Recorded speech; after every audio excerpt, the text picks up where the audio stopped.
आदमपुर उपचुनाव में जिस प्रकार से जजपा अब किसी भी चुनाव प्रचार में अभी तक नजर नहीं आ रही है, जबकि हम पिछला इतिहास देखें किस प्रकार से बड़ौदा और एलनाबाद उपचुनाव में जजपा की महत्वपूर्ण भागीदारी रही थी। अजय चौटाला से लेकर दिग्विजय सिंह चौटाला और निशान सिंह की यानी कि जेजेपी की जो पूरी फौज है वो भाजपा को चुनाव जिताने के लिए सबसे आगे खड़ी थी। जब तीर कमान विपक्ष की तरफ से छोड़े जा रहे थे क्योंकि जजपा पहले भाजपा के खिलाफ थी, तो ऐसे में उन्हीं के गढ़ में उन्हीं के चाचा के सामने एलनाबाद में भी जजपा बीजेपी के साथ खड़ी नजर आई थी, यानी कि चुनाव प्रचार तेजी से किया था।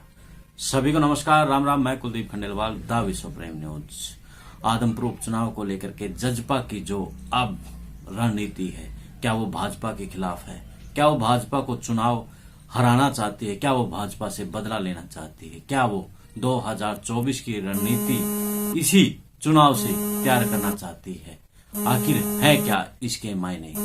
सबसे बड़ी बात यही है कि आदमपुर उपचुनाव में अब जजपा बेशक से कल उनके जो फेसबुक पोस्ट के माध्यम से दुष्यंत चौटाला कह रहा हो कि हम जल्द ही स्टार प्रचारक हैं जो जजपा के मैदान में उतारेंगे, लेकिन अब तक किसी भी प्रकार से चुनाव मैदान में अभी तक कोई भी नहीं। जजपा के दुष्यंत चौटाला, कल मैंने उनका जो फेसबुक है और ट्विटर है वो सब देख, अजय चौटाला का भी, दिग्विजय चौटाला का भी और दुष्यंत चौटाला का भी, जिसमें दुष्यंत चौटाला का सिर्फ एक खबर पोस्ट मिली जिसमें लिखा था कि हम जल्द ही आदमपुर उपचुनाव में अपना स्टार प्रचारक उतारेंगे और जो धर्म गठबंधन का होना चाहिए वो हम निभाएंगे। अजय चौटाला ने भी पहले भी कहा था, यानी कि उसी खबर में ये बात लिखी है कि अजय चौटाला ने कहा था कि हम गठबंधन का धर्म निभाते रहेंगे।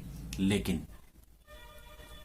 कब अब महज 8 दिन चुनाव को बाकी हैं, तो ऐसे में किस प्रकार से अपनी फौज को उतारेंगे वो देखने वाली बात रहेगी। लेकिन इस बात पर भी बात करनी जरूरी है, जजपा आखिर नाराज क्यों है?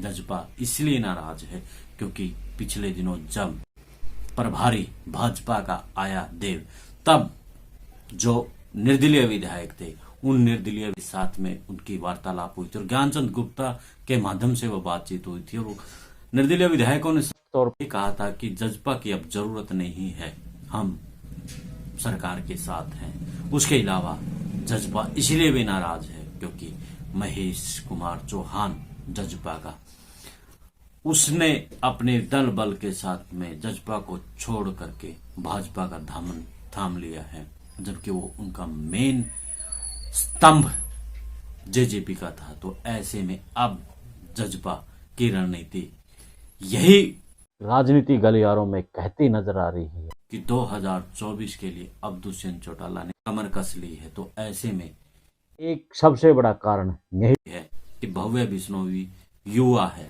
कहीं युवा को आगे बढ़ना। तक देवीलाल की विरासत ही यूथ भी मानी जा रही थी। दुष्यंत और दिग्विजय, अभी तक यूथ दीपेंद्र भी लगे हुए थे, लेकिन अब भव्य की जिस प्रकार से एंट्री है, लोकसभा चुनाव हारने के बाद में अब लग रहा है कि वो चुनाव में फाइट दे रहे हैं।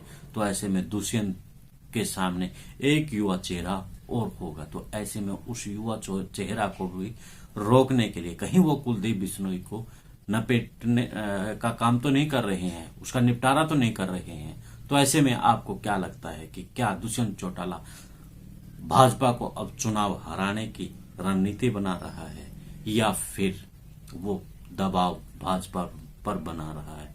तो ऐसे में क्या कुछ रहेगा, आपकी प्रतिक्रियाओं का इंतजार रहेगा। अब दें मुझे इजाजत।